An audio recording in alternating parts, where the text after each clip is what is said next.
Muy buenas noches, ¿cómo están? Bienvenidos a su programa A Pulso.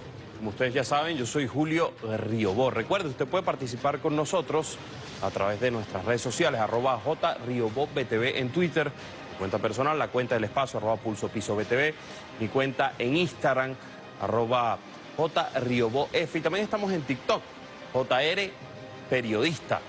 Vamos a activar desde ya, si me lo permite el equipo de producción, transmisiones en vivo, tanto en Instagram como en TikTok. Y también participa mucho la gente. Usted me puede enviar su comentario, su sugerencia, o bueno, también un interrogante a nuestro invitado el día de hoy, que es un licenciado en geografía. Además ha hecho un estudio importante en el tema de planificación urbana y forma parte de los vicepresidentes de gobierno, porque vamos a estar hablando de lo que sucedió en Las Tejerías, cómo impactó eso en esta región, en esta localidad del estado Aragua, y también en Maracay, en la urbanización El Castaño. ¿Cuál es el estudio que se viene realizando a nivel científico? ¿Quién además realiza todo el tema topográfico del suelo, la planificación, la reurbanización, el mapa de soluciones? Todo eso vamos a estar hablando en este programa el día de hoy. Les recuerdo nuevamente las redes sociales, @JRiobóBTV en Twitter, la cuenta del espacio, @PulsoPisoBTV, mi cuenta en Instagram, @JRiobóF, y también estamos en TikTok, JR Periodista. Estamos transmitiendo en vivo y ya hay varias interrogantes a través de las redes sociales que vamos a compartir con nuestro invitado, que le gusta el siguiente tema. Si lo puede poner, señor director, por favor. Desde los tiempos más remotos vuelan los ángeles guardianes, siempre celosos de sus votos contra atropellos y desmanes, junto a las cunas infantiles, junto a los tristes moribundos. El programa, vicepresidente, tiene la particularidad de hablar algunas cosas personales, pero hoy el tema es un poco complejo y la cara que ponen los invitados cuando yo pongo la música le cambia totalmente. Pero bueno, no voy a comentar más. Quiero que sepa quién nos acompañará el día de hoy. Adelante.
Bueno, recuerden que usted puede participar con nosotros, @JRiobóBTV en Twitter, la cuenta del espacio, @PulsoPisoBTV, mi cuenta en Instagram, @JRiobóF.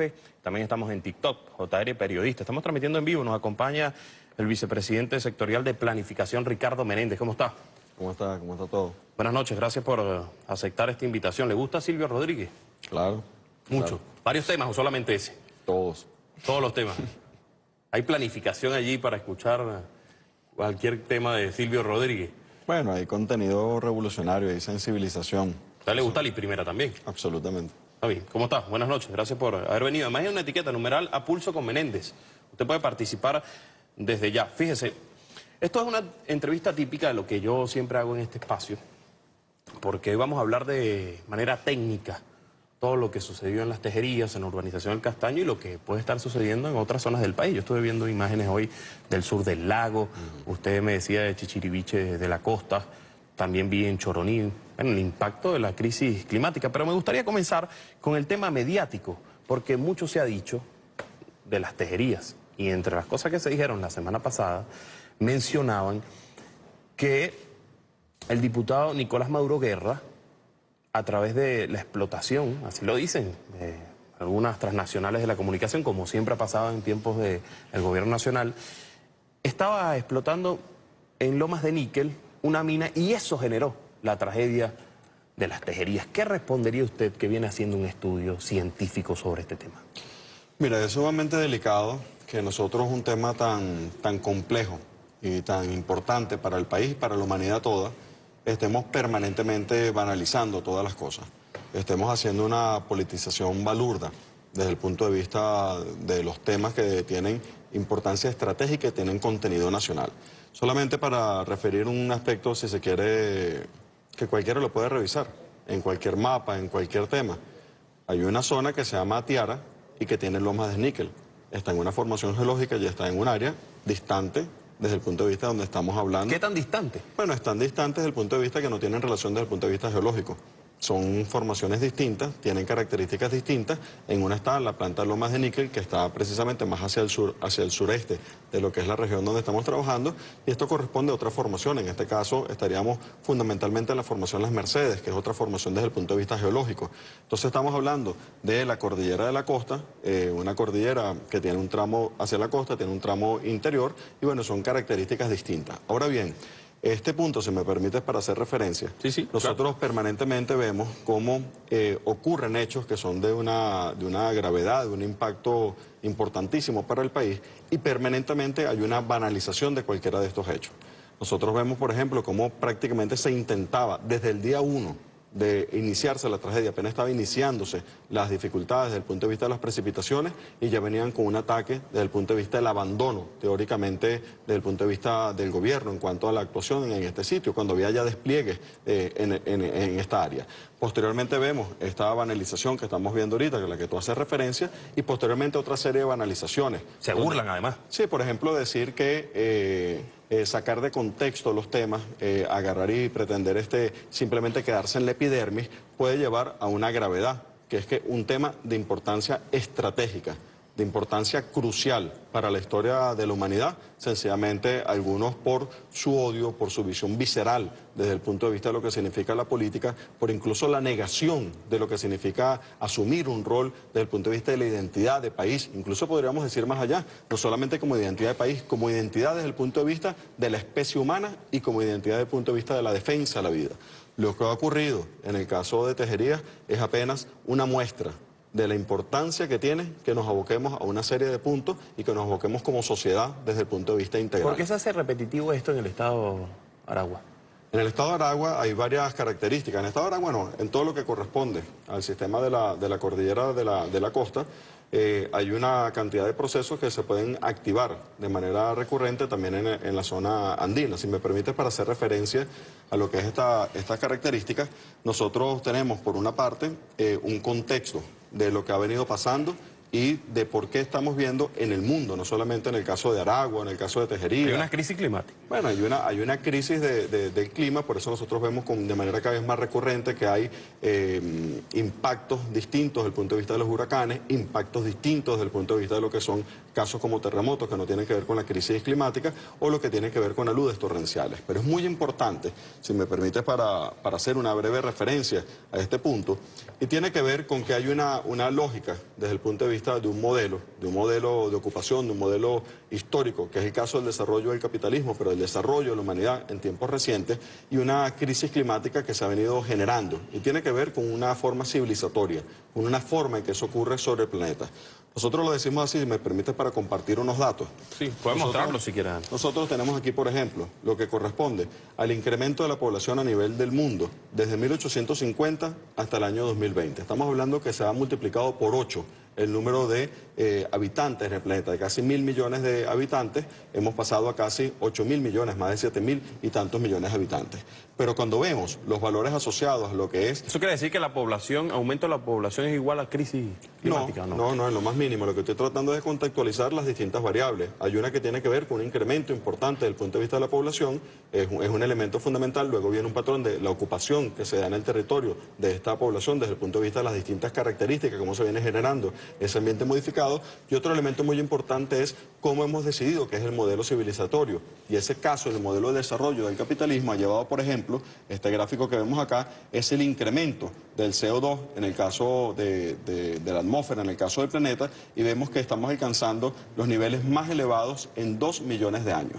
Esto es un dato que tiene que, de alguna manera, circunscribir parte de un problema muy grave que estaría concibiéndose. Es decir, que estamos teniendo cada vez más CO2, tenemos cada vez procesos desde el punto de vista de la explotación, de la voracidad, en el caso del desarrollo del sistema capitalista, y esa voracidad se viene expresando en estas características. Otro de los puntos que es sumamente importante tiene que ver con el incremento desde el punto de vista de la temperatura en el planeta. Nosotros estamos viendo, dice la propia ONU, que la temperatura global de la superficie ha aumentado más rápido desde 1970, desde el año 70, es decir, estamos hablando prácticamente de los últimos 50 años, que en cualquier otro periodo de 50 años durante al menos 2000 años. Es decir, que lo que estamos viviendo en este momento no corresponde solamente a las tasas, a los valores que estamos teniendo, sino a la velocidad en que vienen ocurriendo estos procesos.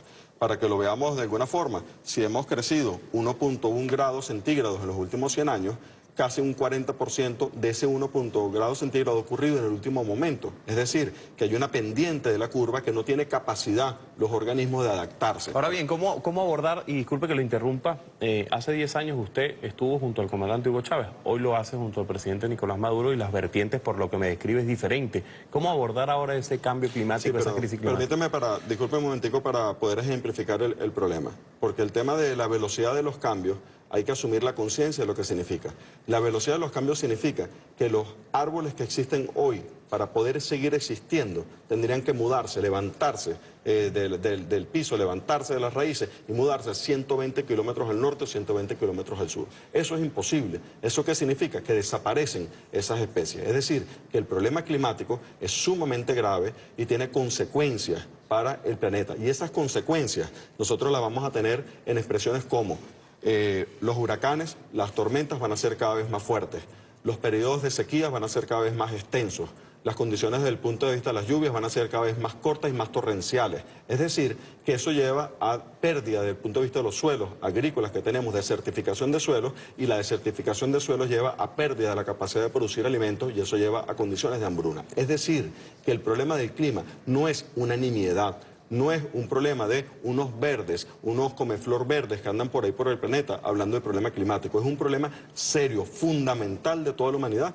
y donde tenemos que sentarnos. Y parte de lo que estamos viendo son lluvias torrenciales que están ocurriendo de manera muy concentrada, con mucha fuerza, con mucho ímpetu, concentración de precipitaciones en cortos periodos de tiempo, y lo que ocurre en las cordilleras, en lo que es el tramo central de nuestro país, es que altas pendientes, fíjate por ejemplo lo que significa el Ávila, lo que significaría la parte alta del Ávila y llegar a Caraballeda, lo que significaría pasar de cerca de 2.800 metros de altura y llegar a línea cero en nada de recorrido. Es decir, esa pendiente tan fuerte, con altas concentraciones de agua, origina que se activan los torrentes, y esos torrentes son donde vienen los aludes torrenciales y vienen precisamente los procesos que hemos visto. ¿El país está preparado para todo eso que usted describe?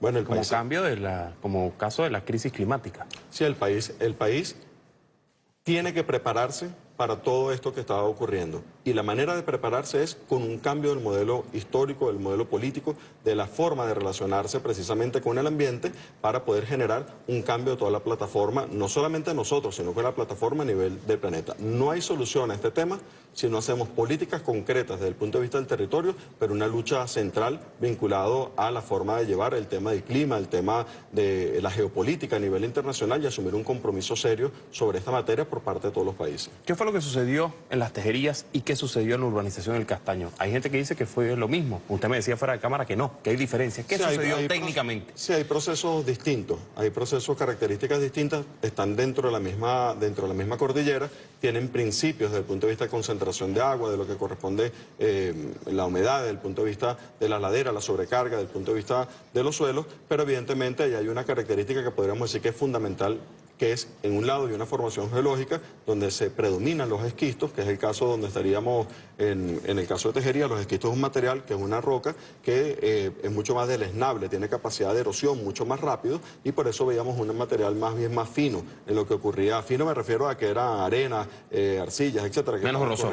Menos grosor, era un material más suelto. En el caso de Maracay, vimos fue grandes rocas, allí hay una presencia de formación más Peña de Mora, que es una formación de otra característica mucho más rocosa. Ahora bien, ahí es muy importante que cuando nosotros veamos el caso de las tejerías, no sé si se puede ver la cámara acá, sí. Nosotros normalmente vemos este espacio y decimos, no, mira, sí, lo que pasó en las tejerías. Entonces decimos, no, la tejería es este poblamiento que está aquí en esta zona y este abanico, esta zona que está aquí abajo. Pero resulta que es muy importante que nosotros veamos que la tejería es esto, y que empezamos a tener conciencia que cuando nosotros veamos un punto así chiquitico en el territorio abajo, hay algo que lo cubre, hay un contexto que está en el área. Y cuando decimos esto, no sé si se empieza a ver, esto tiene la característica de toda la cuenca que se corresponde, o la subcuenca en este caso, que se corresponde con la tejería. ¿Qué significa que es una subcuenca? Que hay todo un ramal así enorme que abraza ese punto. Es decir, que esto que vemos acá, que es como una bolsa, significa que toda esa agua drena hacia ese sitio. Todo el agua que se agarra aquí arriba va hacia este punto. ¿Y todo lo que esté alrededor de ese punto? Bueno, fíjate lo que ocurre. Es una bolsa de agua, que es la cuenca propiamente. Ahí estamos viendo varias quebradas. Ese punto, esa olla que estamos hablando, olla hidrográfica que estamos viendo ahí, reúne 94 cauces de agua de primer orden que caen directo sobre Chorrerón, sobre Quebrada de los Patos. Es decir, que hay una capacidad de acumulación, como la ves, muy alta, y toda esa capacidad de acumulación va a salir posteriormente por este punto. Si lo vemos desde el punto de vista conceptual, estamos viendo, esto es un esquema de una investigación de unos compañeros, donde nosotros vemos que toda la cuenca que estaba acá arriba se va por un eje mátrico, que es precisamente donde estaba ese cañón, digámoslo de alguna manera, central, y posteriormente hace esa deposición en este abanico, que es esta misma forma. Si nosotros vamos a la lámina que estábamos viendo, ves aquí tejería, lo que es el área industrial, y vemos esta deposición. Pero es muy importante que veamos, aquí hay unos canales que están inactivos y unos canales activos. ¿Y cómo ocurre este proceso? Cuando tú tienes una deposición, tienes una bolsa enorme que agarra agua, se ve obligada a salir por un entallamiento, es decir, que todo eso se empuja por ese entallamiento, los materiales que está trayendo, materiales vegetales, etcétera, se empuja por ese entallamiento, es decir, que agarra una arrasa fuerza, todo lo que tiene. Arrasa, pero tiene además una fuerza que va por ese, digamos, por ese eje mátrico, ese eje central, y posteriormente cuando llega al área de la interfase, que es donde se va a abrir, que es este abanico acá, hace el punto de mayor ruptura, el punto de mayor expresión de fuerza, es donde vimos ahí precisamente en torno a lo que es el matadero, en torno a lo que es la parte baja del cementerio, etcétera. En ese punto él rompe, pero cuando él rompe, el río principal, en este caso la quebrada, ella agarra y hace una deposición de material. Es decir, ella viene con tierra, con material vegetal, hace una deposición. ¿Y qué hace el agua en cualquier lado? El agua lo que hace es buscar la menor pendiente. Una vez que tiene una deposición en este sitio, ella migra hacia el otro punto, y por eso hace esta forma de abanico. Ella va haciendo este movimiento para poder hacer la deposición desde el punto de vista de los materiales. Es muy importante, fíjate lo siguiente, nosotros ahí tenemos lo que es el perfil del curso, vemos la bolsa, lo que es la cuenca propiamente que agarra el agua. Aquí vemos la pendiente desde el punto de vista del perfil. Este punto de cambio de pendiente es donde está el punto de mayor fuerza. ¿Y no puede medir la velocidad? Claro. ¿Cuál fue la velocidad de ese brazo cuando llegó a...? Hay varios, nosotros ya hemos hecho, con varios compañeros de varias instituciones, ya se hicieron los cortes desde el punto de vista del perfil, se hicieron mediciones geodésicas del curso del agua, porque ahora lo que viene es un proceso que va a generar el presidente de la República, que es todo el proceso de obras hidráulicas, que hay que generar aguas arriba para que se puedan construir unas trampas de sedimento, una trampa de materiales, y que se pueda hacer precisamente una previsión de que cuando venga otros procesos se retengan esos materiales aguas arriba. Mira, porque es muy importante que tengamos conciencia de esto. Esto que vemos aquí es la topografía base de lo que corresponde a las tejerías. Aquí vemos lo que estábamos hablando ahora. Esta es la parte un poco más levantada, ustedes la ven aquí, se está definida por esta curva. Y aquí tú tienes lo que sería la forma de posición. No sé si se logra ver acá que cuando tú tienes el punto, estaríamos hablando que esto hacía este movimiento, ¿correcto? Viene el eje mátrico, el río, ¿no? Y hace este movimiento de posición. Fíjate que tiene tanta fuerza que al Tuy, él lo empuja. Fíjate que aquí el río Tuy viene aquí abajo y la forma del abanico hace que se empuja el desplazamiento. Ahora viene esto, mira que muy importante. Retengamos un poco la imagen aquí si me permiten. Esto es la topografía. Así es el ambiente natural, el ambiente no modificado por el ser humano. Hemos visto las zonas de riesgo, ¿verdad? Ahora veamos... El modificado. Veamos dónde ocurrió la ocupación. Vamos a regresar la imagen. Esta era la condición, así es la parte natural desde el punto de vista de su desarrollo. Y así ocurrió la modificación. De lo que usted me muestra allí, o lo que estamos viendo en pantalla, ¿qué no debería haber estado en... Ya vamos a verlo, fíjate, lo podemos ver incluso por la vía de los hechos. En la construcción, sí, por la vía de los hechos, vemos lo que ocurrió. Ya el presidente de la República instruyó y concluyó un proceso de zonificación desde el punto de vista de Tejerías, ahora pasa por las distintas instancias. En la tarde de hoy hubo reunión con la vicepresidenta ejecutiva, hay seguimiento desde el punto de vista del Consejo de Vicepresidentes, los distintos ministros que están desplegados, de manera de tener todas las variables técnicas, todas las variables desde el punto de vista científico y las variables sociales y humanas que implica un proceso de estas características para el trabajo que vamos a efectuar. Este que estamos viendo, para poder seguir la descripción de lo que estamos asumiendo en este sitio, esta es la parte alta de la cuenca. Esto se le llama técnicamente flujo de detritos, que son la forma en que se fue erosionando ese material y se dan unos entallamientos de los cursos de agua, y esos flujos de detritos pueden llegar a pegarse todos y entonces se produce un deslizamiento desde el punto de vista masivo. Todos estos materiales, que si me permite, esto es la cuenca Aguas Arriba, porque ¿por qué insisto en la cuenca Aguas Arriba? Porque pocas veces tenemos conciencia de ese punto y decimos, no, es que yo me puse aquí. Yo estoy aquí abajo, yo estoy aquí abajito, yo no tengo novedad, pero hay que ver qué es lo que te envuelve. Ahí estamos hablando de 39 kilómetros cuadrados que corresponde a la cuenca que está arriba. Si nosotros solamente no tenemos visión sistémica y vemos solamente el punto final, vamos a perder la perspectiva. Pero hay gente que dice en esos lugares que no están en situación de riesgo.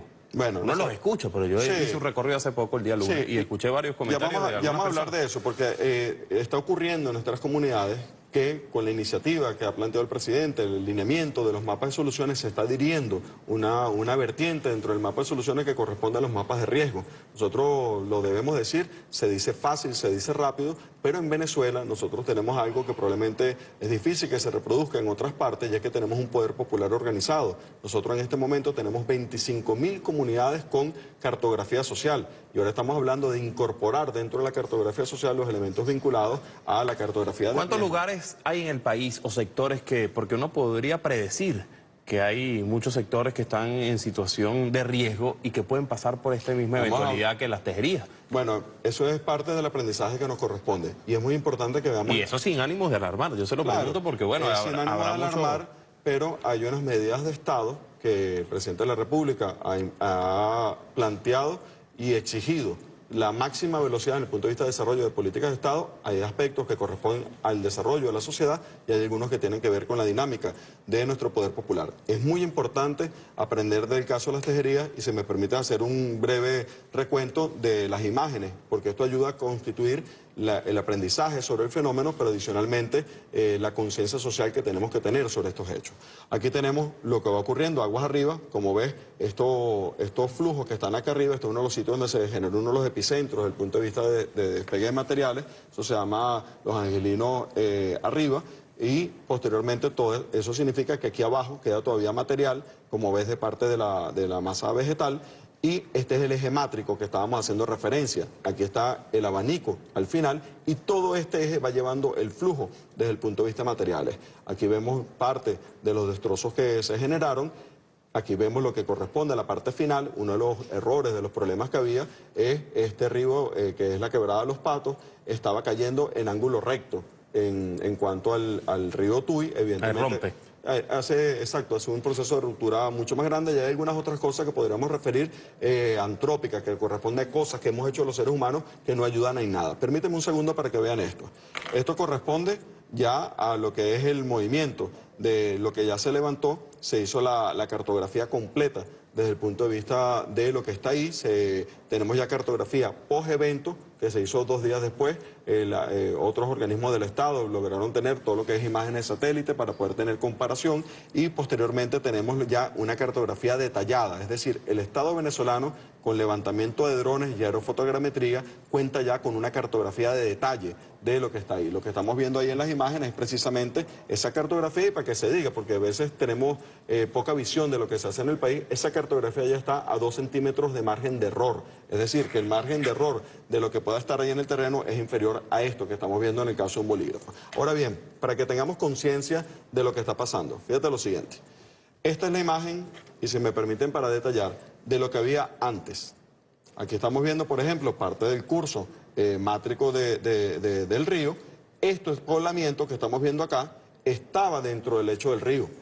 Este poblamiento, aquí de hecho había una iglesia evangélica. Todo eso se lo llevó. Bueno, vamos a ver si se lo llevó. Vamos a mantener la imagen un momento. Este es lo que ocurrió después en ese mismo sitio. Yo voy a retroceder un momento y para que podamos tener noción. Esto es lo que había, así quedó. Vamos a ver otra. Así estaba, aquí estaba la línea del tren, donde se conectaba lo que llamaban la línea, el antiguo tren que circulaba por acá. Aquí está el matadero, aquí está, todo esto son casas que están dentro del poblamiento, así está. Eso es para que tengamos lección. Bueno, llamaba a la conciencia además. Claro, pero además con mucho dolor como país, porque ahí son seres humanos, personas, nuestro pueblo, que estuvo arrimado precisamente por necesidades, por circunstancias, por ahí están parte de las consecuencias de donde tenemos que aprender. Vamos a ver otra. Aquí estamos viendo lo que estamos hablando arriba de lo que es el punto de mayor fuerza de ruptura que tiene en el caso del río, donde veíamos el cruce. Aquí precisamente fue donde se paró el presidente, inmediatamente que estaría ocurriendo. Usted me habla de la parte de la lección, de lo que tenemos que aprender. ¿Qué sería ese aprendizaje que hay que darle a la gente? Aquí hay una primera lección, fíjate, si tú tienes este espacio así, ¿no? Y estás en el curso de la quebrada. Vamos a ver unas lecciones aquí mismo. Si tú estás aquí en el curso de la quebrada, aquí está el puesto de comando en este momento, aquí está el primer puente, aquí está un segundo puente. Este puente de aquí es más grande que este puente que está acá. ¿Se formará un embudo aquí? Evidentemente se formó un embudo, se formó un represamiento desde el punto de vista de materiales. Entonces no puede haber una planificación para la construcción de viviendas en el lugar. Te estoy poniendo ejemplos de cosas que ocurren. En esos cursos de agua que tenemos, dejamos un pilar, un pivote de ese puente en la mitad del curso. Es decir, que cuando vinieran troncos, ¿qué iba a pasar con esa? Iba a retener los materiales. Si un puente es más grande uno y el puente que viene es más pequeño, ¿qué pasará? Vamos a ver la imagen, lo que ocurrió. Fíjate, aquí está diciendo la naturaleza. ¿Qué pasaba? Así estaba anteriormente. Así quedó. ¿Qué significa? Que él agarró este curso de agua que venía por este lado y posteriormente se metía por este segundo puente, agarraba y se metió por este lado. Es decir, reclamando un cauce. ¿Y qué era este terreno aquí? Son aprendizajes. Este terreno aquí era un estacionamiento que estaban tramitando para convertir en un centro comercial. Entonces, ¿por qué se permitió construir? Bueno, esa es la primera lección que tenemos que tener, y la cuota de responsabilidad que todos absolutamente tenemos que tener. ¿Quién tiene la culpa? Bueno, la culpa la tenemos absolutamente todos. La tiene la corrección que hay que hacer desde el punto de vista de las políticas urbanas, la corrección que hay que hacer desde el punto de vista de las políticas. Debería haber una evaluación exhaustiva para construir. Sí, claro que sí, parte de esa evaluación tiene que ser asumida con mucha fuerza, con mucha convicción. Los permisos de construcción que se generen, la forma en que se generan las ordenanzas, la forma en que se generan las políticas urbanas, tienen que preservar siempre la vida. ¿Cuántos permisos de construcción se han dado en cualquier parte, privilegiando el interés económico particular y no el interés colectivo, el interés de respeto a la vida? Eso ha ocurrido en la Cuarta República, ocurrió de manera permanente, y hay que hacer una revisión profunda de todas las políticas que debemos actualizar en el marco de la revolución, precisamente para tomar los correctivos que tienen una carga histórica sumamente grave, pero que adicionalmente tienen los desafíos de repoblar, reorganizar las dinámicas urbanas del país. Le voy a hacer 3 preguntas para una respuesta un poco más concreta. Me gusta mucho la explicación, además, para que la gente conozca en detalle qué sucedió y que uno vea a nivel de mapas lo que pasó allí. ¿Cuál es la diferencia? Yo se lo preguntaba hace algunos minutos, para una respuesta rápida. ¿Cuál es la diferencia entonces entre las tejerías? Me lo explicaba, pero no tan detallado como esto, y lo que sucedió en la urbanización El Castaño. ¿Qué sucede con el suelo cuando llueve mucho? Y además de eso, ¿qué es un alud? Porque a veces nosotros decimos un alud, pero la gente no conoce ese término. Bueno, parece sencillo. Hemos dicho, alguien patrocinó y puso de moda el término deslave, ¿no? Que era como especie de lavas que salían. Bueno, Una luz corresponde a otra característica desde el punto de vista de las dinámicas que se generan. Hay flujos torrenciales, hay alud, y eso que parece en términos técnicos es muy importante, que así como nosotros nos volvimos especialistas en temas petroleros, nos volvimos especialistas en una cantidad de temas, cada terminología asocia a un proceso y asocia a tipo de materiales, y por eso la importancia y la diferencia que hay en uno. En este caso, estamos hablando de una concentración, una saturación de los suelos en las laderas. Esa saturación de los suelos en las laderas genera un peso y hace que se generen desprendimientos desde el punto de vista de esas laderas. En el caso del fenómeno que vimos en Maracay, correspondía más a grandes bloques de roca que se transportaron en ese caso. En este caso, como decíamos, una materia fina. Hay una diferencia litológica del tipo de material que se presenta en un sitio y el tipo de material que se presenta en otro. ¿Qué otras diferencias hay? El patrón de poblamiento. Hay una diferencia en el caso de Tejería, a la diferencia de lo que ocurrió en Maracay, y bueno, y otras variantes que están ahí. ¿Son previsibles o no son previsibles los procesos? Bueno, lo que tenemos que ver es, primero, que hay una característica de unos elementos que podríamos decir que en este momento, por la forma en que están, son relativamente invariantes. No tenemos posibilidad de incidir masivamente en ellos. Podemos incidir en prevenir o actuar ante un terremoto, no, lo que podemos tomar previsiones ante el caso del terremoto. ¿Va a ocurrir procesos de lluvias torrenciales? Lo que tenemos que estar preparados es para que van a ocurrir casos de lluvias torrenciales. ¿Cuáles son los elementos que sí podemos cambiar? Los elementos que son indispensables que modifiquemos: la conducta, los patrones de poblamiento que efectuamos, y un elemento muy importante que es que tenemos que corregir distorsiones que vienen históricas sobre la forma de ocupación del territorio, sobre las desigualdades y las formas de ocupación del territorio. Fíjese, vamos a realizar una pausa. Recuerde, usted puede participar con nosotros, @JRiobóBTV en Twitter, la cuenta del espacio @PulsoPiso_BTV, mi cuenta en Instagram, @JRiobóF, y también estamos en TikTok, JR Periodista, estamos transmitiendo en vivo y además hay una etiqueta, numeral A Pulso con Menéndez. Yo le voy a dejar una pregunta al aire y es la siguiente: usted habla de patrones de poblamiento. Esos patrones de poblamiento, ¿cómo impactan en un estudio para hacer una reurbanización de los distintos sectores? Por eso le preguntaba hace unos segundos. El tema del aumento de la población tiene mucho que ver con la planificación y poder reurbanizar. ¿Qué va a pasar en las tejerías? ¿Qué pasa en los otros sectores donde está lloviendo? Vamos a la pausa y regresamos con más de A Pulso. No se parte.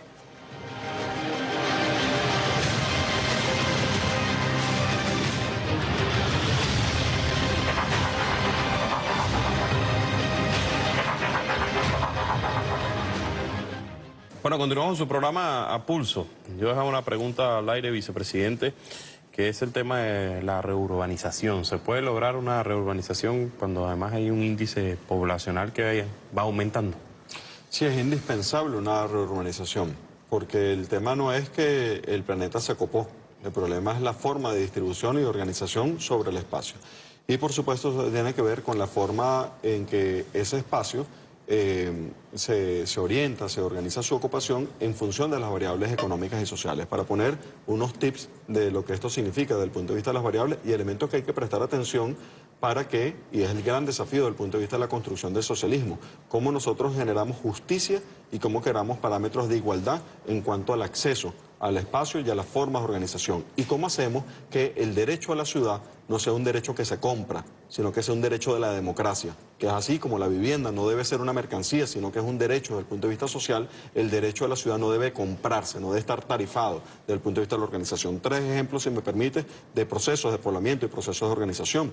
Nosotros en los valles, en el caso de los valles de Aragua, tuvimos un proceso de poblamiento que estuvo vinculado al proceso de conquista. Nosotros primero estaban las poblaciones indígenas habitando los valles de Aragua y posteriormente vino el proceso de conquista. ¿Cuál fue el modo dominante desde el punto de vista de la ocupación de ese espacio? Bueno, estuvo vinculado a las plantaciones, y el sistema económico de plantaciones se orientaba porque tenía grandes extensiones de tierra con monocultivo y adicionalmente generaba una mano de obra que tenía que ser una mano de obra barata, en algunos casos los esclavos, y posteriormente generó esa mano de obra, se le otorgó los conucos para que tuvieran un medio de subsistencia cercano a las plantaciones, y ese medio de subsistencia cercano permitiera que cuando fuera el momento de la cosecha, cuando fuera el momento de recolección de las plantaciones, tuvieran ahí cerca cerquita, a pata de mingo, a los trabajadores para efectuar eso. Eso fue la génesis de buena parte de esos procesos de poblamiento, los primeros centros poblados que se generaron precisamente en esta zona. Es por eso que buena parte de ellos ocurren en las laderas de la montaña, en el caso de los valles de Aragua. Si me permite, para que tengamos una idea de esto, de la forma en que se genera una de las variantes, luego de 6.000 años en la historia de la humanidad, se generan procesos de ocupación desde el punto de vista urbano, se genera la instalación desde el punto de vista de las ciudades y cambian las relaciones desde el punto de vista de la sociedad. Cambia un componente fundamental, la propiedad, la forma en que se da la propiedad y la renta de la tierra como un elemento importantísimo. Yo voy a abusar de ustedes y voy a querer mostrar esta imagen, porque esta imagen habla mucho de las necesidades desde el punto de vista de las ciudades, desde el punto de vista de la organización, y para que tengamos un ejemplo contemporáneo, de un ejemplo que referíamos hace un momento, de las plantaciones, propiedad, renta de la tierra, etc. Esto que vemos aquí, esto es una foto aérea, esto que vemos acá, que no sé si se logra ver, que ven unos punticos muy pequeños, eso que vemos aquí es Petare. Esto es el año 1960. Muy cerca aquí. Bueno, pero fíjate, esta es la foto, es del año 1962, 1964. Fíjate, todo esto es Petare. Y estas manchitas que vemos acá, ¿qué son? Estos son plantaciones. Esto es lo que hoy es la Urbina. Es decir, que estaba ocupado el terreno plano, el terreno que podríamos decir más idóneo desde el punto de vista del desarrollo urbano, y sin embargo, aquellos que no tenían capacidad desde el punto de vista de la renta, que no tenían la capacidad desde el punto de vista de la propiedad, comprar el derecho a la ciudad. Y están en situación vulnerable. Están en situación vulnerable y ocuparon precisamente esta zona. Esto es una demostración desde el punto de vista de un elemento que es un desafío para el proceso de urbanización. Tiene que haber una organización, y es un desafío del socialismo. Pero ¿cuántas familias hay en Petare? Imagínese. Bueno, fíjate, pero estás viendo un ejemplo de un momento histórico donde no es la plantación una cosa así como que de la colonia. Estamos viendo un desafío del Estado. Una forma de organización del espacio que tiene que ver con las formas de la propiedad, con las formas de la renta de la tierra y cómo sencillamente para algunos el derecho a la ciudad es tarifado. ¿Hay acceso o no hay acceso desde el punto de vista del derecho a la ciudad? Y aquí lo que estamos planteando no es que es uno u otros. Los temas vinculados a riesgo, los temas vinculados a amenaza, son para todos los estratos sociales. Pero estamos hablando de cómo se genera un proceso de organización. Al pobre no es que le gusta decir, yo vivo aquí en el fondo de la quebrada. No es que le gusta pararse ahí en las torres, ahí ¿pero por cuántos el años tendría que pasar, vicepresidente, No, para bueno, cambiar es un esta proceso. dinámica? Bueno, nosotros vamos a ver cuáles son las variantes y las posibilidades que tenemos ahorita en lo concreto como país. Posibilidades que tenemos. Tenemos un proceso que está en curso, que es el bono demográfico desde el punto de vista de la población. ¿Qué significa eso? Es el momento donde ocurre en la historia del país que tienes la mayor cantidad de población joven que pasa a estar en etapa productiva. Primer elemento positivo que tenemos. Segundo elemento, tenemos que anclar motores de desarrollo distintos a los motores de desarrollo que tenemos. No podemos ser más país monoproductor, no podemos ser país de la renta petrolera. Eso significa que tenemos que crear nuevos nodos de articulación dentro del espacio. Es decir, que los centros poblados que están en el interior tienen que cambiar de jerarquía urbana y tienen que pasar a ser centros de características regionales. Y el tercer componente importantísimo que tenemos es el músculo, la posibilidad de una gran misión Vivienda Venezuela, que si funciona, se opera todo de manera correcta, estamos hablando que el 44% de la población de aquí al 2030 debe habitar en urbanismo de la gran misión Vivienda Venezuela. Es decir, que tienes orientación desde el punto de vista de un proyecto país, juventud. Tienes orientación desde el punto de vista de empleo, la diversificación económica y productiva y los puntos de poblamiento, y luego tienes el músculo para poder generar lo que corresponde no solamente a la vivienda, sino que al hábitat y a nuevas variables urbanas, a nuevas formas de edificar precisamente el espacio.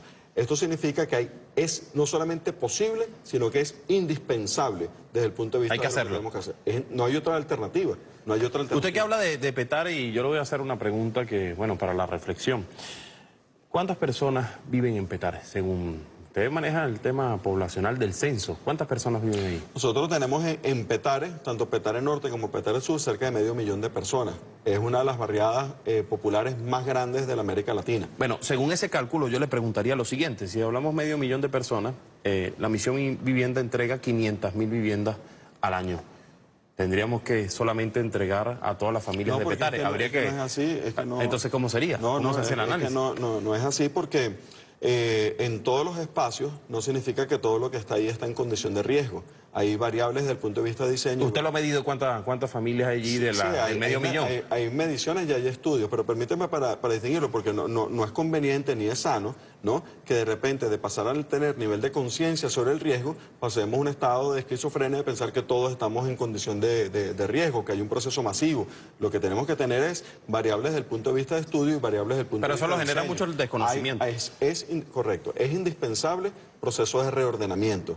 Aquellas que están en el fondo de las quebradas, que están precisamente en la de deslizamiento, se pueden hacer procesos de ocupación que permitan generar sistemas de movimiento, sistemas de empleo, etcétera. Es decir, que se trata de generar un nuevo esquema de organización. Bueno, ¿cuántas familias están en esa situación de riesgo en Petare?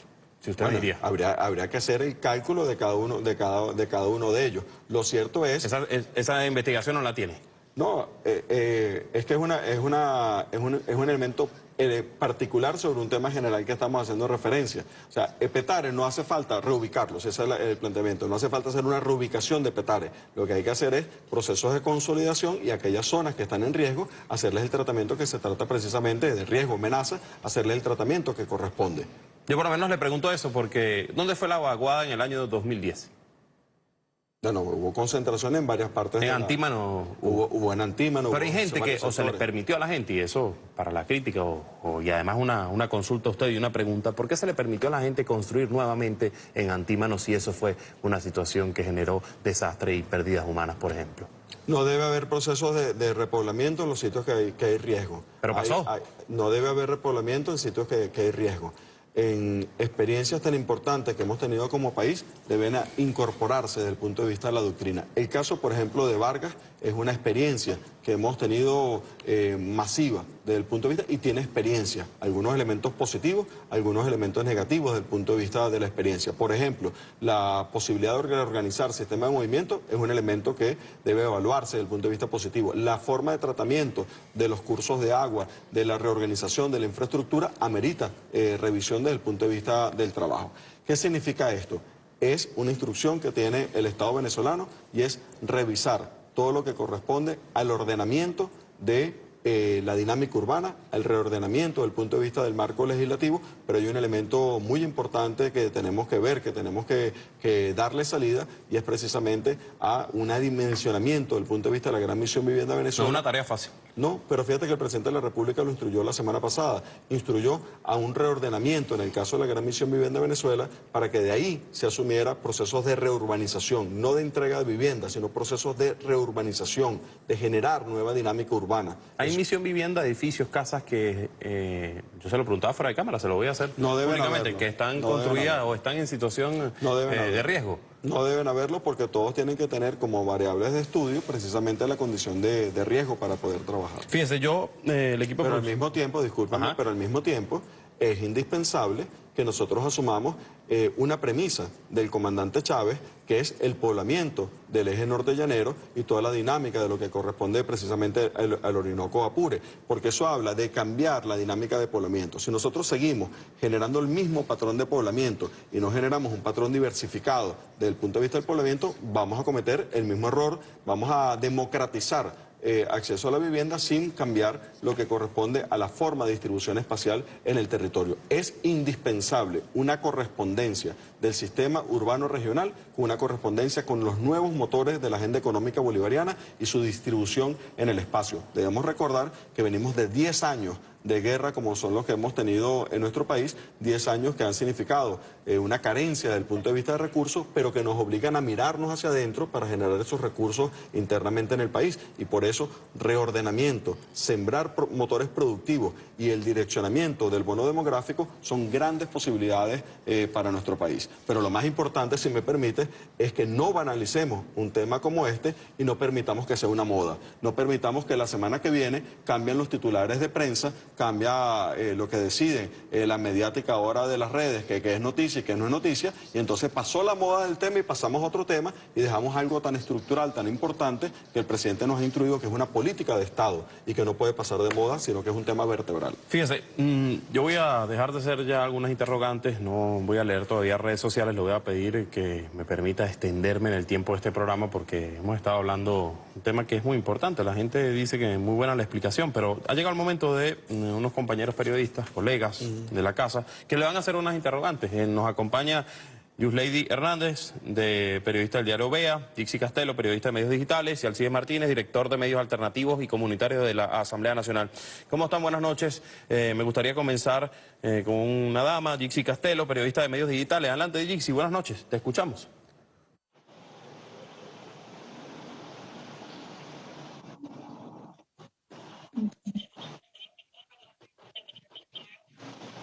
Listo, ahora sí.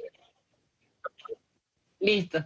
Muchas gracias a nuestro vicepresidente de Planificación por toda la explicación exhaustiva y científica y objetiva que nos ha dado sobre la lamentable tragedia en las tejerías y en el sector del castaño en Aragua y analizando estos temas. Yo quiero rescatar particularmente porque además me toca en lo personal porque yo estuve comunicacionalmente en esa gestión con el tema del derecho a la ciudad y la reurbanización. En los inicios de la Misión Vivienda Venezuela, cuando el comandante Chávez, el ministro en ese entonces, Farruko Sesto,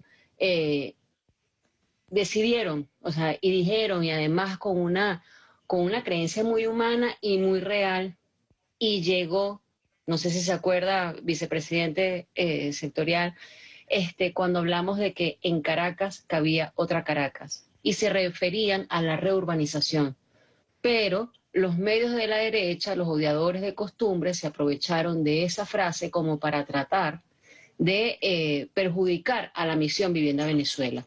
Tantos años después, con todos los resultados que hemos tenido con la Misión Vivienda Venezuela, yo creo que lo que ocurrió lamentablemente en las tejerías en el Castaño es una muestra de que el comandante Chávez estaba en lo correcto, estaba en lo cierto y tenía una visión, como siempre, muy estratégica. Entonces, bueno, yo quisiera sobre este tema del reordenamiento que profundizara un poquito más y quisiéramos un poquito de memoria histórica sobre esto y pegarlo un poquito más con el tema de los éxitos que hemos tenido y los hitos con la Misión Vivienda Venezuela.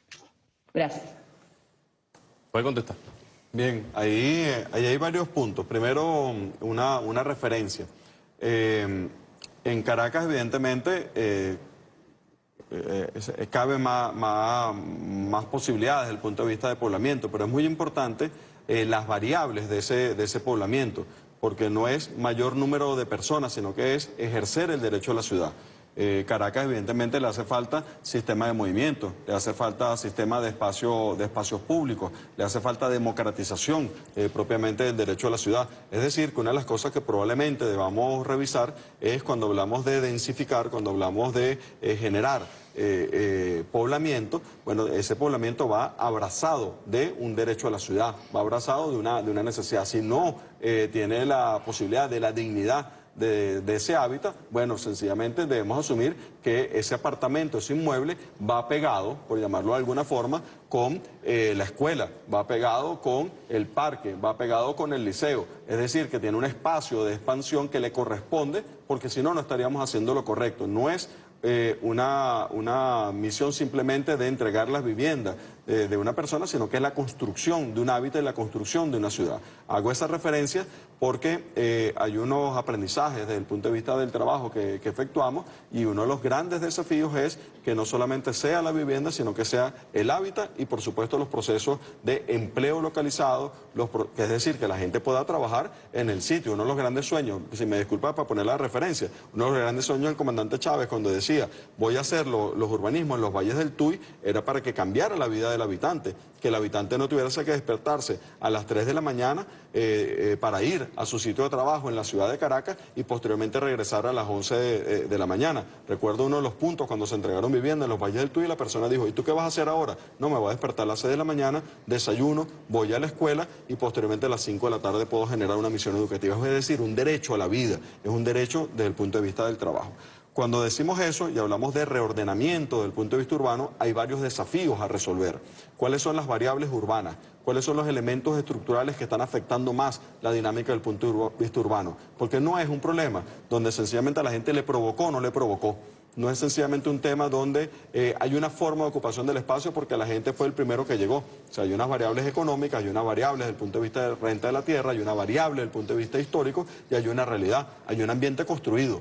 Eso existe. No podemos de repente decir, no nos gusta como está Caracas, listo, bórrala y pasa de nuevo, ¿no? lo que decía Milton Santos, hay cargas, rugosidades del espacio-tiempo, hay formas que vienen del momento precedente y bueno, y sobre eso hay que ir modelando, hay que ir actuando. La Constitución bolivariana nos define las premisas, hay un marco legal que nos define las premisas y tenemos un plan de la patria que en su 5º artículo refiere todo lo que es, sin quinto objetivo, refiere todas las variables precisamente de lo que es el derecho a la ciudad. Y esa tiene que ser nuestra gran apuesta. ¿Cómo hacemos un derecho a la ciudad vivible? ¿Cómo hacemos esa construcción desde el punto de vista del desarrollo urbano? Bueno, la periodista del diario Vea, Yusleidis Hernández, adelante, buenas noches, te escuchamos. Buenas noches, ¿cómo están? Un gusto saludarlo. Ministro, le tengo 2 preguntas. Primero, en la sala de redacción del periódico hemos estado recibiendo numerosas notificaciones de distintas comunidades sobre el color terroso de agua que está llegando a diversas zonas de Caracas. ¿Esto tiene relación con la sedimentación y pantanos que se han creado por los aludes en numerosas regiones del país? Como es el caso de las Tejerías y el Castaño, está afectando esta sedimentación el servicio de agua en Caracas y quizás en otras partes. Y el día lunes usted le informaba al presidente de la República, Nicolás Maduro, que están actualizando la cartografía del sector que habían realizado sobrevuelos. También destacaba la participación que va a tener el Poder Popular para la elaboración de estos mapas de soluciones. En esta actualización, ¿cuántas zonas de peligro han detectado hasta ahora? ¿Cómo van a trabajar de la mano con el Poder Popular para determinar estas zonas de riesgo? ¿Y cuál va a ser el plan concreto que van a ejecutar para que no se repitan estas inundaciones en las Tejerías o en el Castaño o en otras zonas del país? Sí, mira, lo primero es que no ocurran los procesos.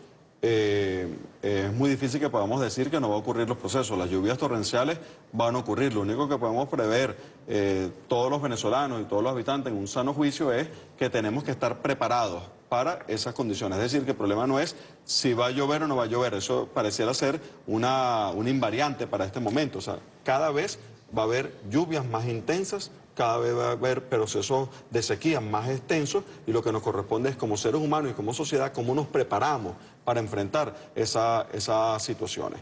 Lo que sí debemos hacer y lo que sí debe ocurrir es que en el lecho de la quebrada no tengamos viviendas. Lo que sí debe ser y debe ocurrir es que en las zonas de deslizamiento no tengamos vivienda. Es decir, que lo que debe ocurrir es que no estemos en el sitio donde va a ocurrir una luz torrencial o donde va a ocurrir una situación desde el punto de vista adverso. Nosotros tenemos unas medidas que son de Estado, es el rol del Estado, es el rol de conducción desde el punto de vista de la sociedad. Los problemas que podamos tener nosotros, los que hemos heredado y los que vengan del tiempo histórico que vengan. Somos una revolución y vamos a llevar adelante esas dinámicas. Pero al mismo tiempo que tenemos unos roles vinculados al Estado, se está incorporando una dinámica sumamente importante que tiene que ver con la dinámica comunitaria. El presidente de la República ha lanzado lo que corresponde con el mapa de soluciones. El mapa de soluciones está constituido por una cartografía social y participativa, está construido por la forma en que la comunidad ve eso en una potencialidad y lo que se refiere a la manera en que se va a tratar en lo concreto. ¿Qué significa esto vinculado al tema de la amenaza o al tema vinculado al riesgo? Bueno, significa que nosotros vamos a tener la oportunidad en la comunidad de hacer nuestra propia cartografía del riesgo, nuestra propia cartografía de la amenaza.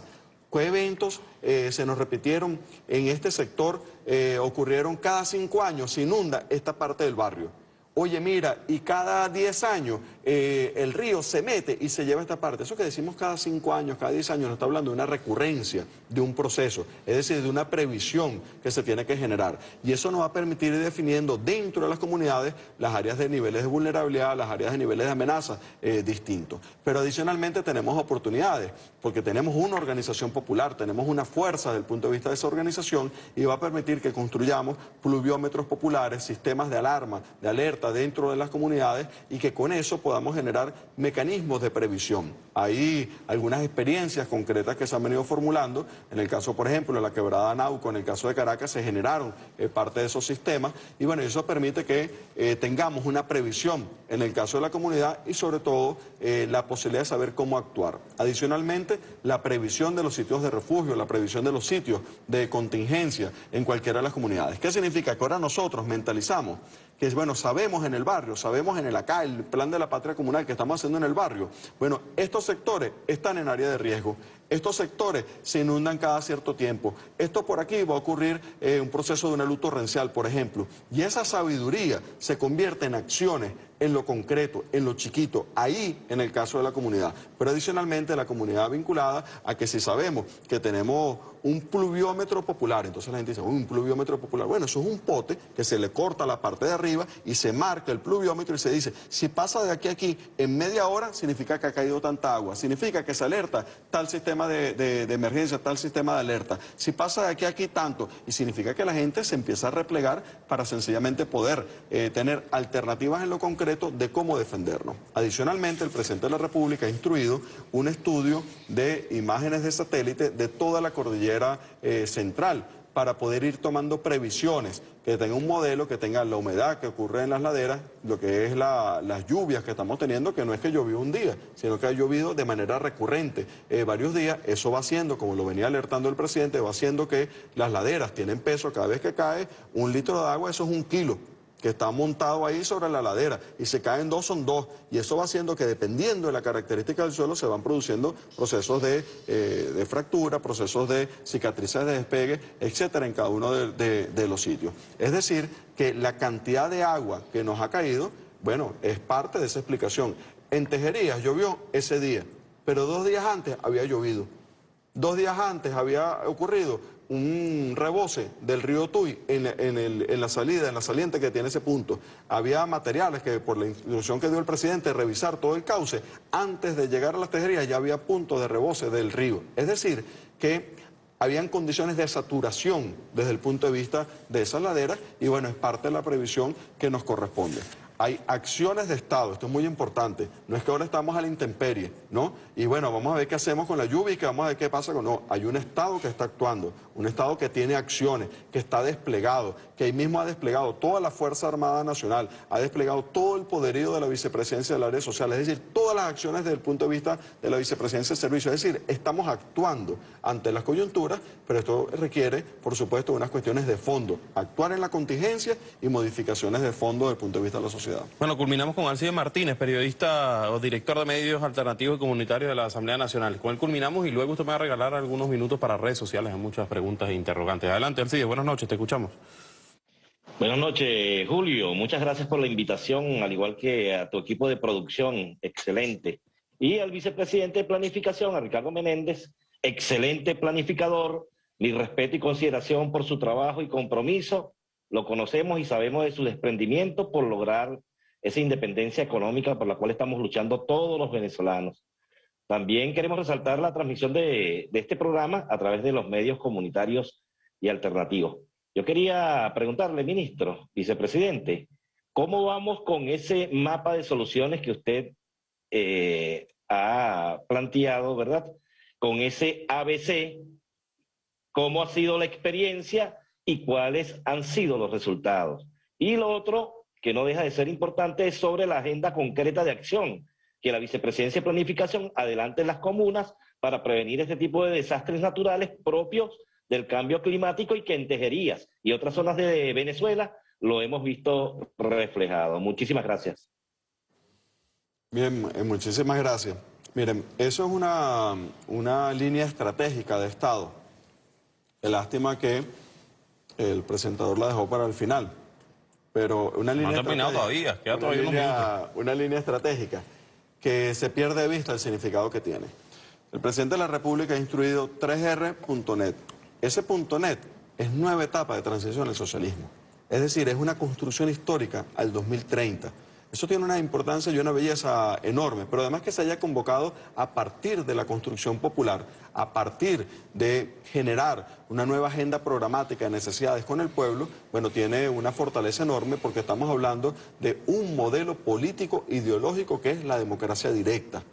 Eso es un modelo que es una ruptura de paradigma en la teoría política del mundo. Eso tenemos que verlo, tenemos que asumirlo. O sea, la democracia directa... Hay 1000 modelos de democracia representativa, miles de modelos, pero la democracia directa y las formas que se han venido generando, modelos de democracia directa, es un tema donde indudablemente Venezuela tiene un rol y tiene un papel sumamente importante. Permíteme decirlo en parte del proceso. Nosotros en este momento, con la instrucción que ha dado el presidente de la República, se han generado 25.000 comunidades, tienen cartografía social. Se está haciendo la transición para que esa cartografía social sea cartografía social y participativa, porque para que tenga vigor, tenga fuerza, tiene que ser refrendado en las asambleas de los consejos comunales, en los espacios de trabajo colectivo. Tenemos en este momento cargados en un sistema que se llama cartografía de gestión.mppp.gov.be cada una de las comunidades que hace su mapa de soluciones, que ve sus problemas fundamentales que tiene la comunidad y se le ocurre cómo se van a solucionar y quiénes son los actores que deben actuar ahí, han cargado 9.400 comunidades parte de su cartografía social. 9.400 comunidades han cargado ya su cartografía social. ¿Las ha visitado algunas de ellas? Claro, claro, están desplegados, pero además que hay algo más bello. Disculpa que ahora voy a responderlo de otra manera. Lo más bello es que ocurre con la participación del poder popular. Lo más bello es que es una democracia, un rol donde tenemos que ir construyendo un Estado que sea realmente por agregación y no por individualidades que ocurre el proceso. Nos corresponde procesos que sean colectivos. Eso es una belleza desde el punto de vista del trabajo, porque le da la fortaleza y la profundidad que tiene. 9.400 comunidades están. Se han hecho un proceso que se llama georreferenciación del poder popular, que lleva un nuevo paradigma, que es que cada comunidad es el epicentro de la nueva política pública del Estado. Es decir, cada una de las 50.000 comunidades que están en el país va a ser el epicentro de la política pública. Eso tiene una fortaleza enorme y en este momento hemos georreferenciado 64.000 organizaciones del poder popular. Pero adicionalmente, esas 64.000 que se han referenciado, hay un proceso de formación masivo en planificación popular, y voy a decir el número y de repente la gente dice, bueno, muchos números y se pierden de vista. Bueno, estamos hablando que en este momento han participado 478.000 personas en procesos de formación masivo del poder popular. Bueno, esos son valores, son números que dan cuenta de un hormigueo, de cosas silenciosas que van ocurriendo en la sociedad y que es esa convocatoria que ha hecho el presidente al ejercicio de la democracia directa y que bueno, que sencillamente en nuestras comunidades el poder popular no es que tenga participación en la singularidad del sitio, sino que es muy importante, pongamos que sean 25.000, 30.000 comunidades que hacen su mapa de soluciones, se cargan en un sistema y ¿sabes qué va a pasar ahí?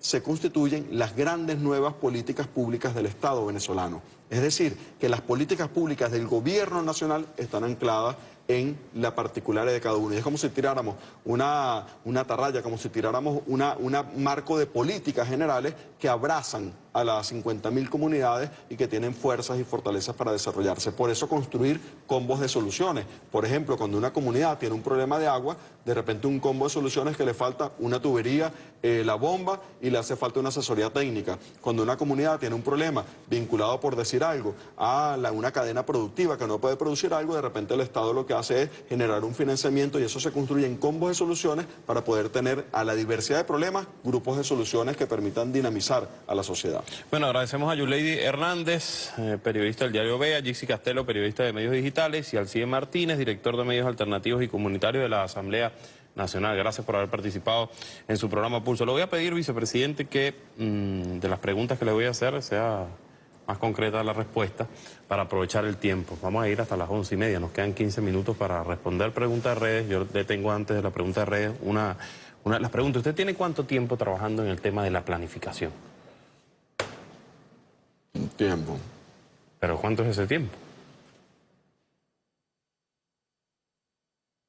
30 años. Bueno. 30 años. Y en esos 30 años, dígame 2 ejemplos de los que usted cree que se han venido repitiendo y que podrían repetirse en la historia.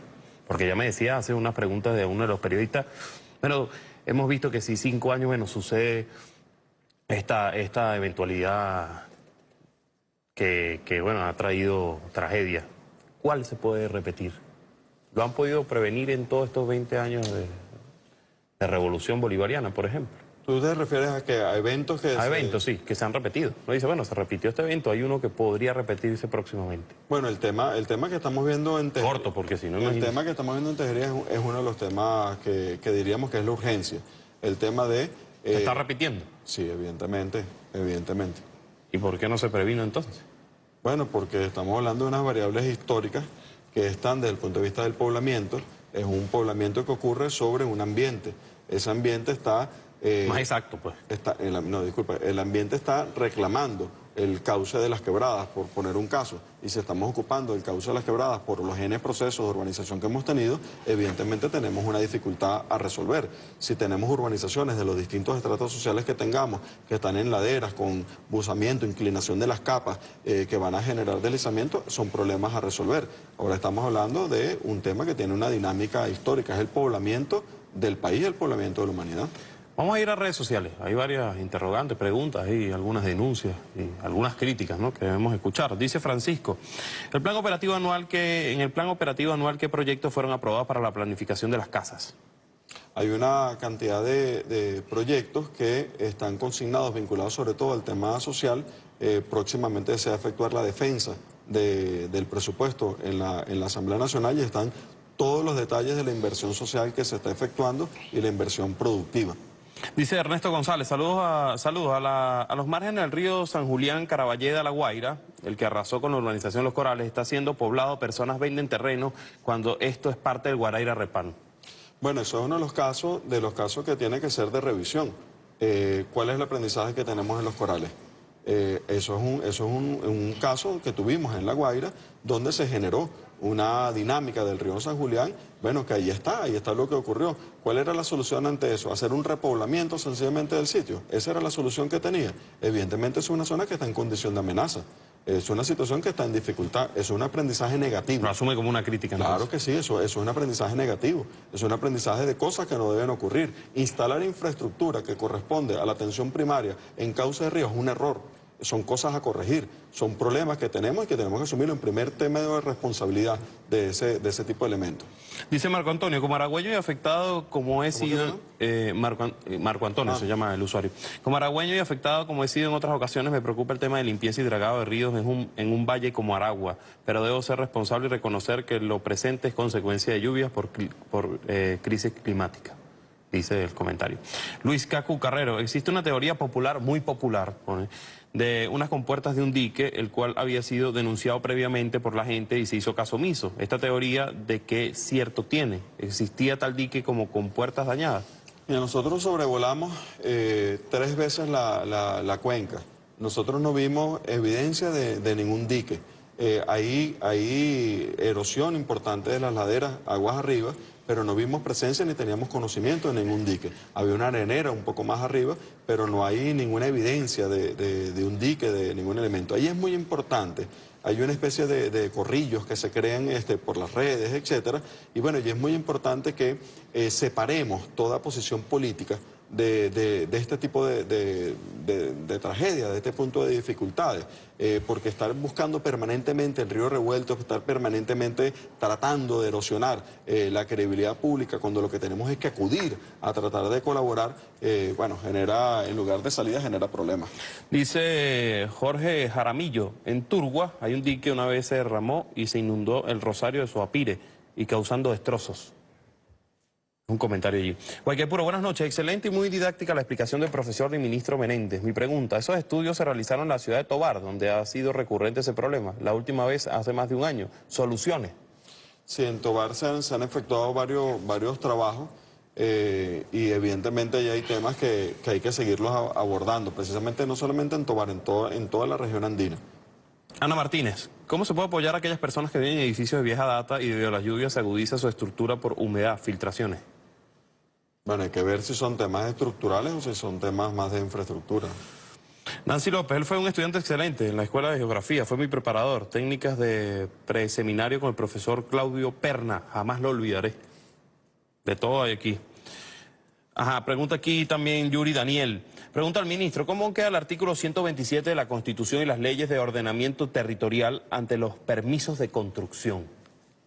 Bueno, eso es uno de los grandes temas que hay que resolver y probablemente ver el carácter punitivo que se tiene que tener cuando se otorgan permisos sin las condiciones necesarias y obedeciendo más a variables desde el punto de vista económico. Eso da mucho que cortar, esa revisión de las presiones económicas para permisos, para cambiar la dinámica de ciertos sectores de las ciudades.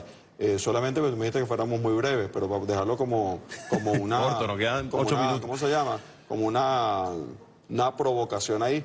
Estamos creando nuevos centros financieros en la ciudad de Caracas, estamos creando nuevas dinámicas comerciales en algunas urbanizaciones que estaban preparadas, era solo para recibir casas y ahora tienen edificios. Esas urbanizaciones que antes tenían solo para casas y ahora tienen edificios, ¿quién va a atender la dinámica de servicio, la dinámica de transporte que se están generando ahí? Hay transformaciones urbanas que están asumiéndose algunas alcaldías como si fueran potestad propia y después le toca al Estado Nacional proveer los servicios de esos sitios.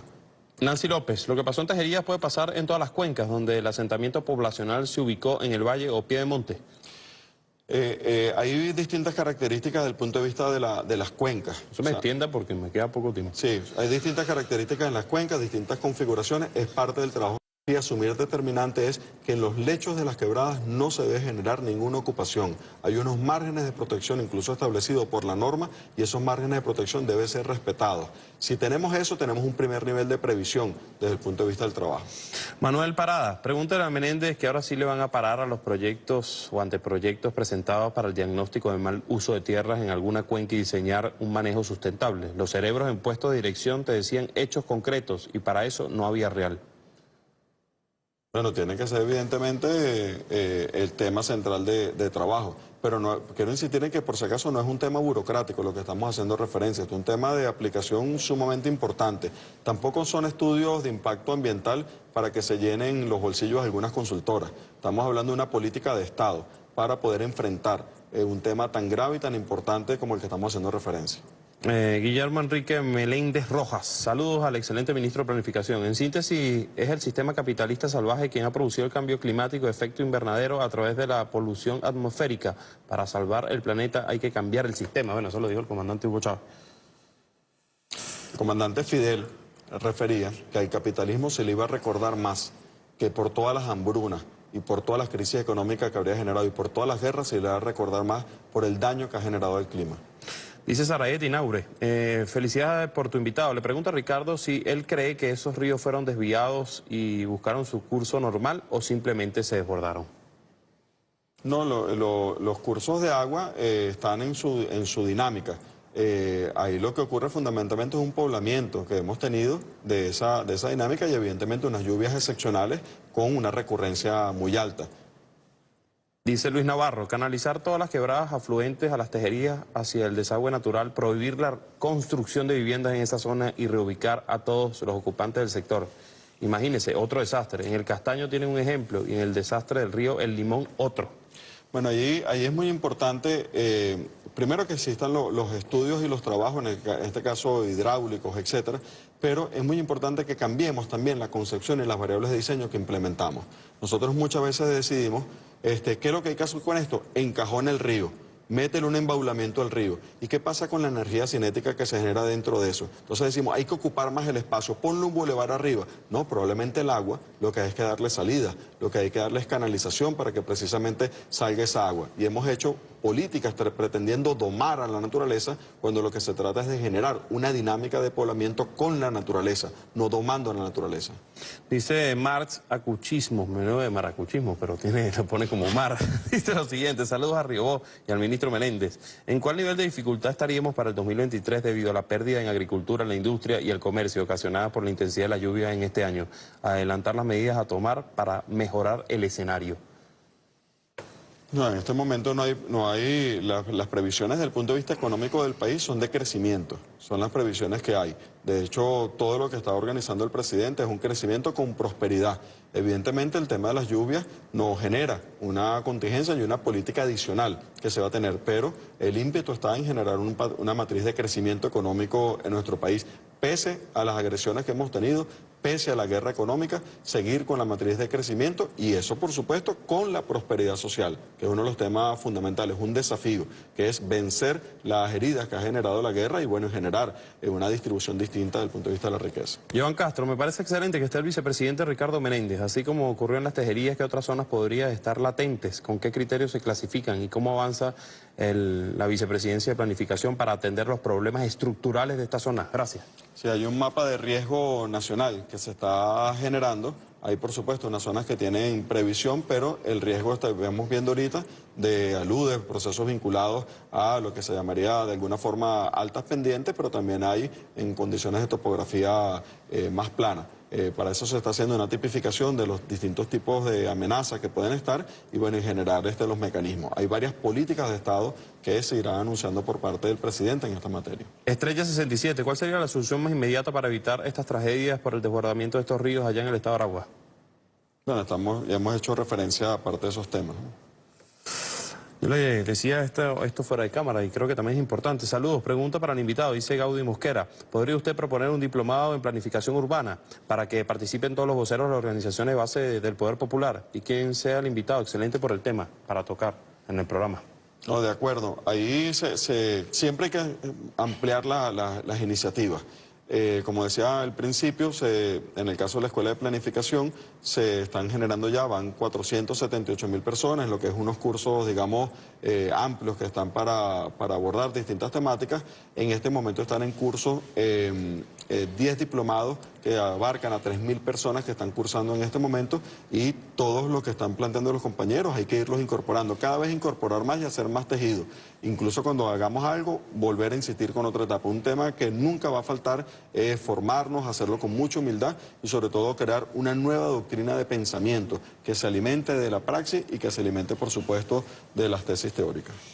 Henry Alvarado, con esta culmino, y una más, pues podría ser. ¿Cómo se está replanificando el territorio de las tejerías a partir de lo sucedido? ¿Qué papel está jugando el poder comunal en la atención de este tipo de emergencias? ¿La cartografía social determinará cuáles son o no las zonas de riesgo? Bueno, son distintas variables. Hay un componente que tiene que ver con la cartografía social y otro la zonificación que se ha generado en el caso del Estado. Ambas van a confluir en una misma dinámica.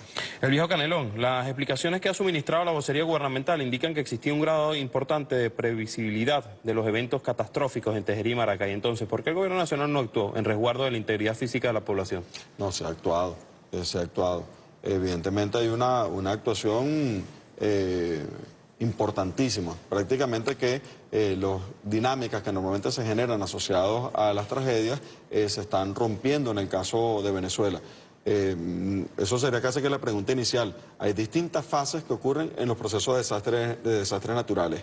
Hay una presencia masiva del Estado. Hay presencia además desde el punto de vista de las misiones sociales, de las misiones de alimentación, de los compañeros que están desplegados de Somos Venezuela, de la actuación de los compañeros de la Fuerza Armada. Más bien podríamos decir que hay un nuevo paradigma que podría estarse viendo para atender estas contingencias. Voy a culminar con esta, ahora sí, y nos vamos. Ministro Menéndez, ¿quién dio el permiso para construir un centro comercial en las tejerías? ¿Han investigado ese tipo de cosas que parecen no importantes, pero lo son? Sí, en el cauce de la quebrada había un estacionamiento. El permiso lo estaban tramitando, pero había un estacionamiento. Lo que sí sería muy importante es revisar quién esas instalaciones que estaban ahí estaban permisadas y si existiese alguna novedad de este tipo, evidentemente tiene que haber carácter desde el punto de vista legal. ¿Qué es lo que es importante ahorita? El presidente de la República ha instruido un nuevo plan de ordenamiento, una nueva visión desde el punto de vista del desarrollo de tejerías y deberíamos decir que más bien lo que vamos a asumir es cómo vamos a tener unas nuevas tejerías.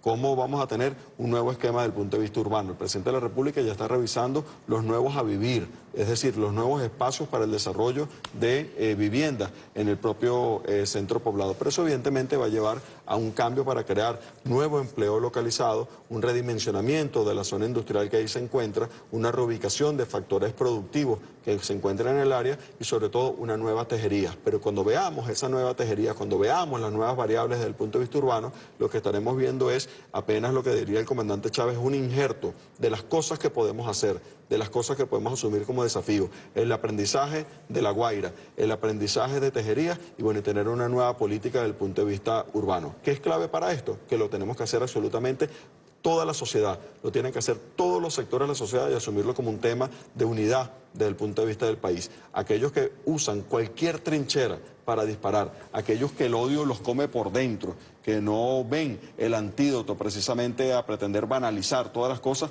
bueno, sería bueno que cesen por un momento, que le bajen dos precisamente a esa intencionalidad permanente de destruir todas las cosas, aquel odio que los carcome por dentro y vean la necesidad, la urgencia de asumir temas que son estratégicos para el país y para toda la humanidad. Bueno, agradecemos al vicepresidente sectorial de planificación. Gracias por haber venido. Yo siempre termino este programa así, haciendo pulso, porque se llama así, tienen que poner el codo allí. Ah, está bien. No sé, ¿qué tal estuvo el pulso de este programa? Está bien. Bueno, agradecemos a Ricardo Menéndez. Rápidamente, ¿cuánto tiempo reconstruyen la tejería? No, eso sería demagógico decirlo así. Está bien, gracias. Nos vamos. Nos vemos el próximo viernes a las 10 de la noche. Agradecemos a Radio Miraflores por transmitir este espacio, Venezolana de Televisión, y por hoy, me decían, la Radio del Sur. Que tengan feliz noche y nos vemos la próxima semana.